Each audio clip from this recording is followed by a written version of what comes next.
Hey friend, welcome. I'm so excited to have you here listening to another episode of the Pattern Design Circle podcast. Here we talk all about the ins and outs of designing knit and crochet patterns and running a business that makes it all possible. I'm Jessica, your host, knitting pattern designer, design mentor, and the friend in your ear. Can't wait to dive right in. The Pattern Design Circle podcast is sponsored by the Pattern Design Circle, a membership community for knit and crochet pattern designers that are feeling lost, lonely, or frustrated in their business. It connects you with a supportive community that's always eager to answer your questions and help you through the hard times. And there's loads of resources and activities specifically catered to business and designing. Sound like your jam? Check it out at snickerdoodleknits.com/design-circle. That's snickerdoodle, like the cookie, knits, knits.com/design-circle. All right, let's get into it. Hello, my friend. I'm so excited to be here in your ear, chatting once again about all things business, designing, all the things. So today we are talking about people watching. And sure, there's people watching in a negative light, but there's also people watching in a positive light. So I really want this to be kind of a motivational, inspirational reminder for you. And then next week on the podcast, I'm going to be talking about the quote, be ready so you don't have to get ready. And for both of these, I'm going to be sharing some personal experience, some kind of just general stories and things like that. But I guess this really resonates with where I'm at in my business right now. I'm in a space where I'm really kind of wanting to go back and just kind of polish up a lot of pieces in my business for new audience members, for the people who are watching, this is for this topic, not like literally like stalkers or people watching this podcast, but just the people who are paying attention or who might be important people if they do pay attention or if they come across my work.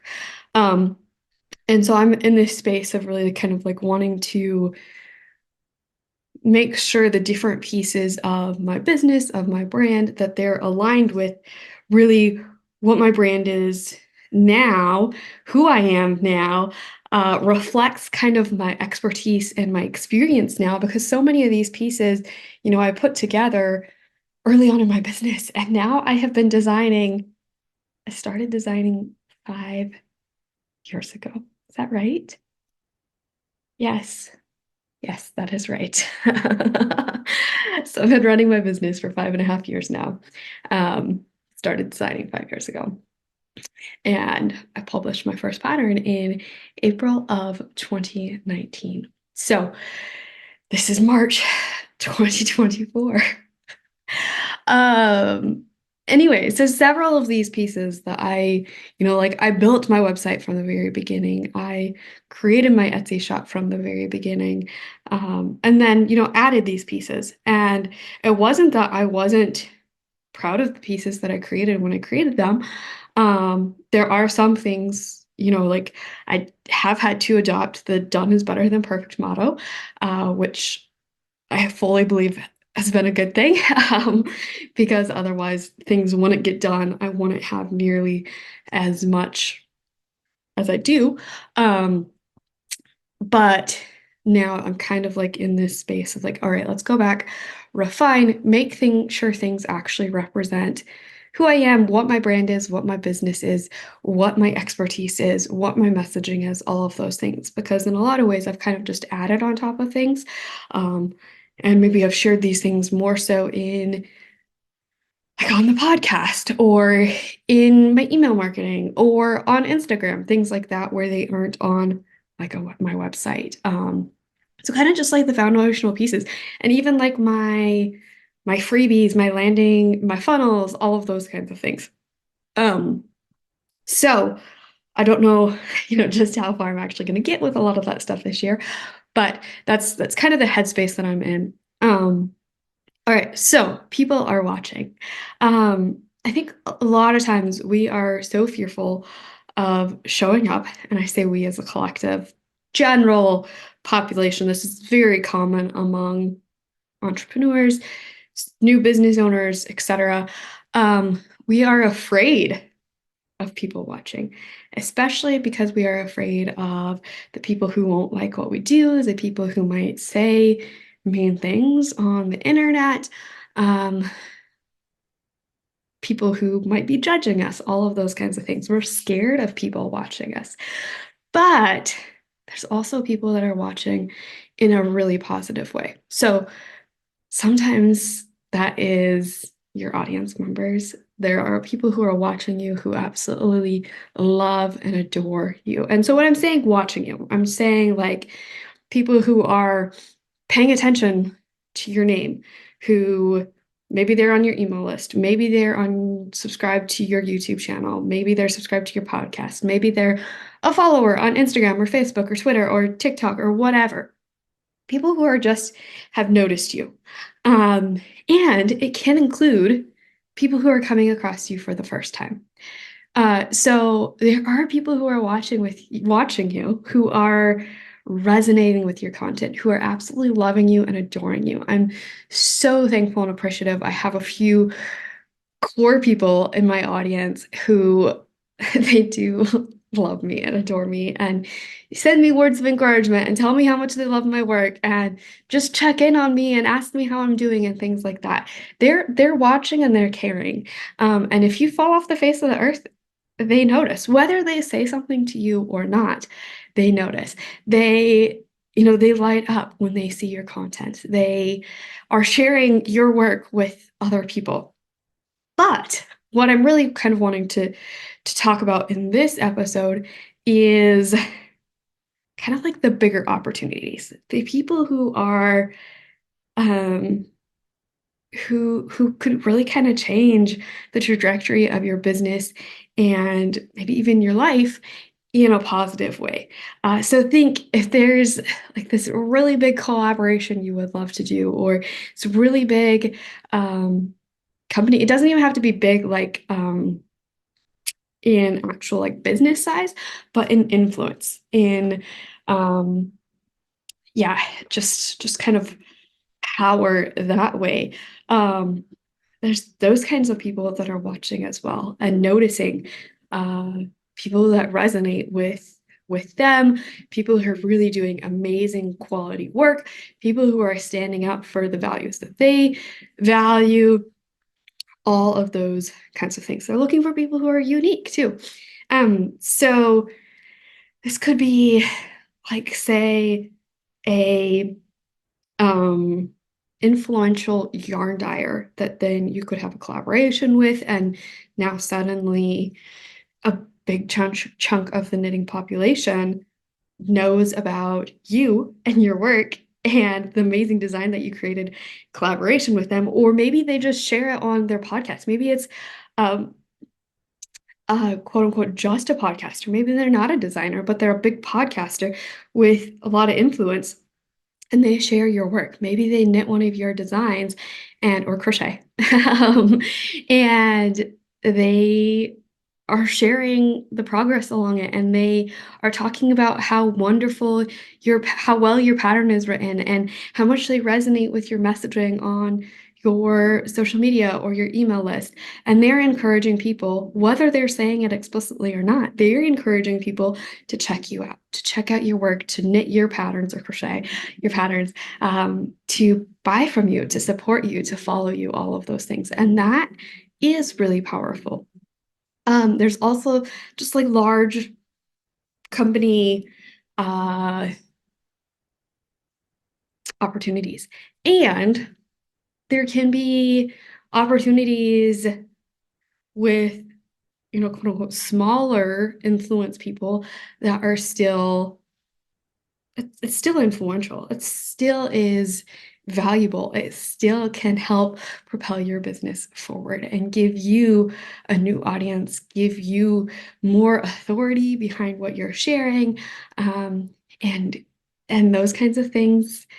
It, like what if it's a share or something similar to that collaboration, that builds in a like no trust factor for these new folks. But it also can be, things like with bigger companies. Maybe it's a work opportunity. Maybe it's sponsorship to attend a certain kind of event. Maybe it's paying you to be a guest or to be a speaker or to be um, a like a featured teacher at a retreat or a large festival or any of those kinds of things. People are watching. People are looking for the right people. And sure, it definitely can help to have a network of people that are all connected. That's 100% a valid point. But sometimes there are people that, like without you forcing anything, they're watching. Without you kind of putting in a lot of effort beyond uh, doing what you do really well and making it clear who you are, who you serve, the value that you provide, continuing to nurture your audience, all of those things, without specifically going out looking for these opportunities.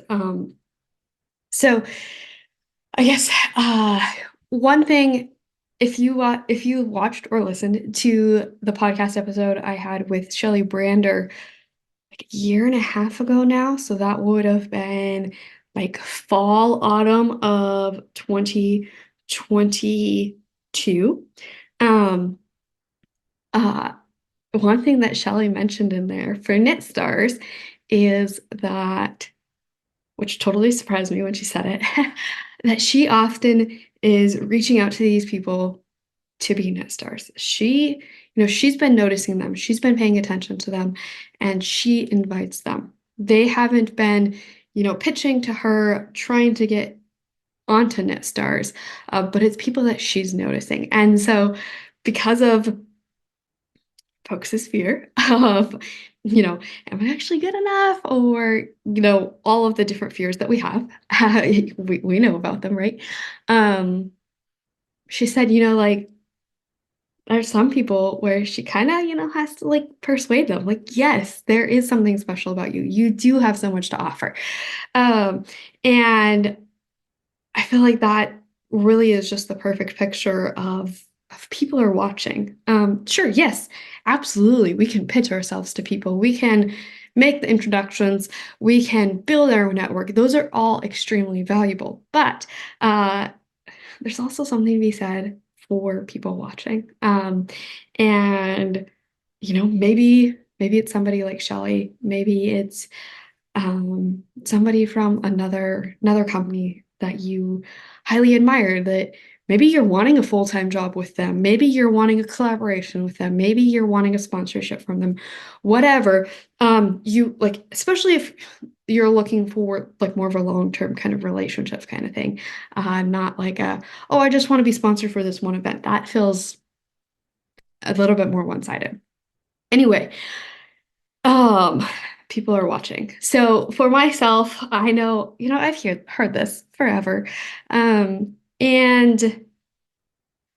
I just like I when I started, I did not have an audience. I wasn't even really familiar with the knitting community really.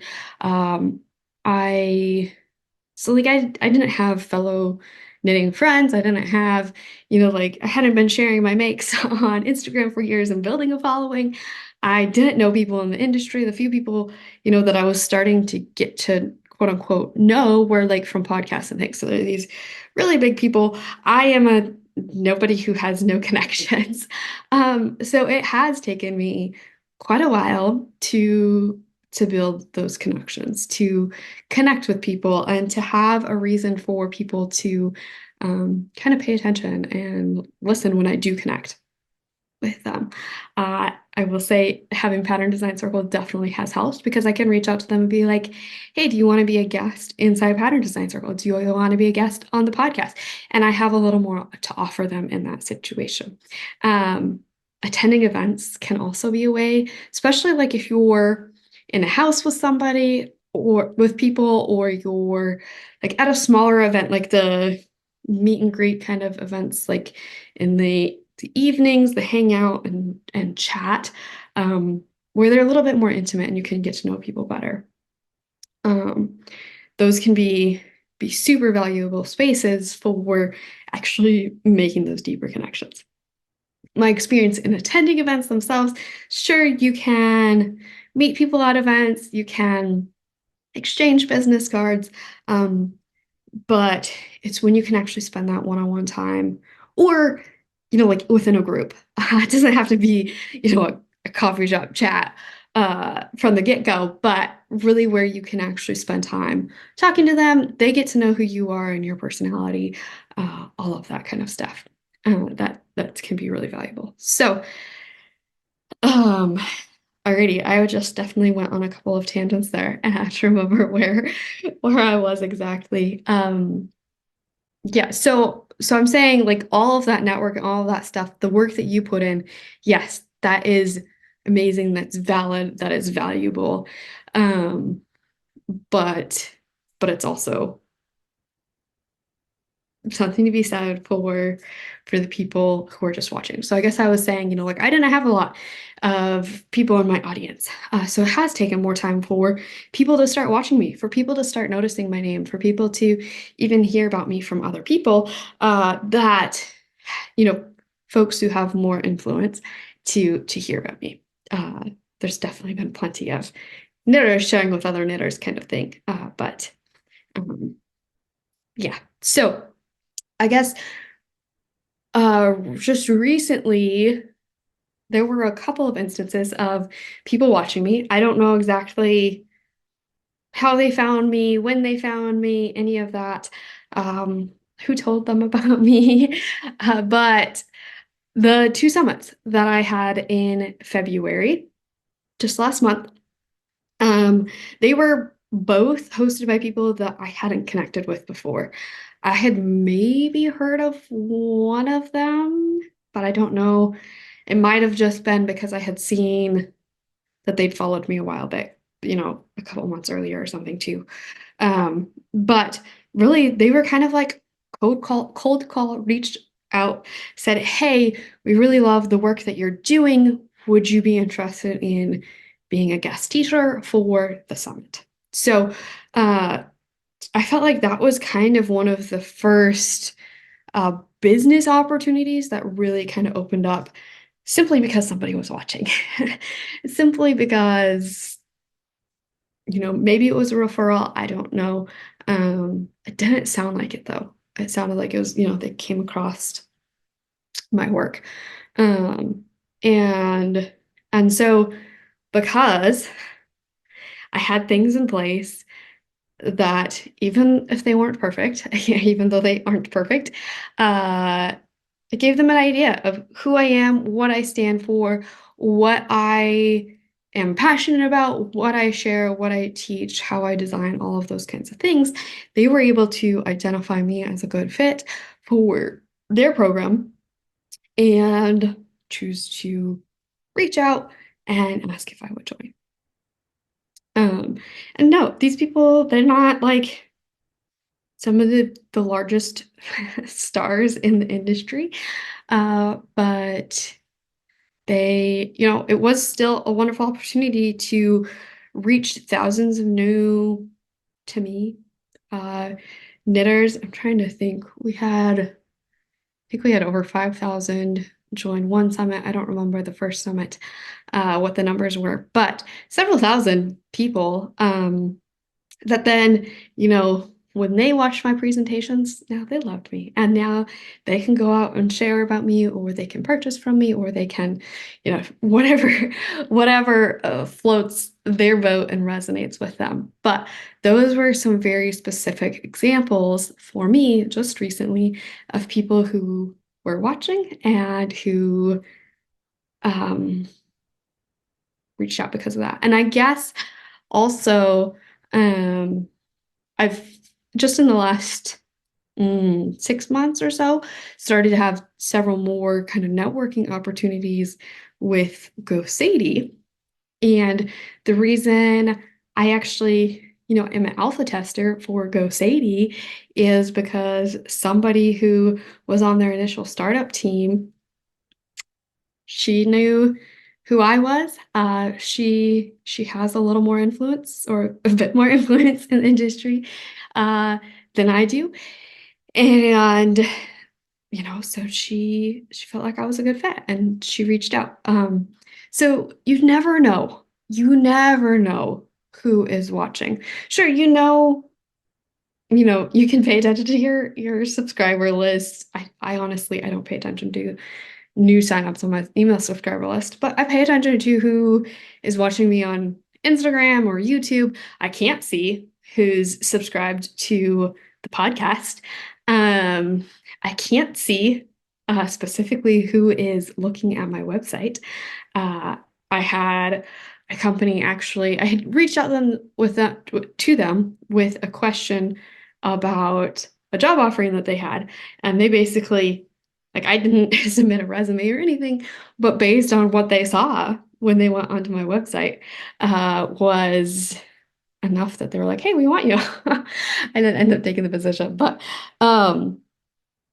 anyway, I guess now I'm starting to share stories that I probably will repeat again next week on the episode about be ready so you don't have to get ready. But the point is, I want you to feel encouraged.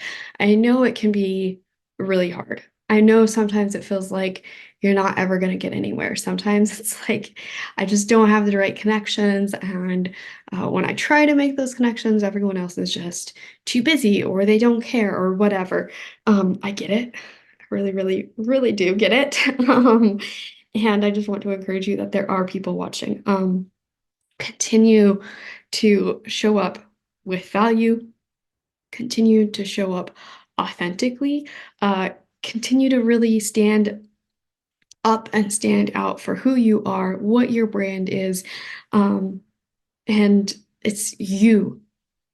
It's you and the uniqueness that you offer that is going to attract people, that is going to really pull people in who are watching you, people who come across your work for the first time, people who have a variety of opportunities waiting for you. So people are watching, and people are watching in a very, very positive way. And you never know. You never know when they're going to come across your work. You never know when the next big thing is going to happen. So, because of all of that, we want to be ready so we don't have to get ready. And I hope you'll join me for our next episode next week to talk about exactly that. Alrighty, I'll see you then. Wow, thanks so much for listening to this episode. If you found it valuable, please share the podcast with a designer friend. And if you have a minute, leave a review. It's so helpful for me and means the world to me. Chat soon.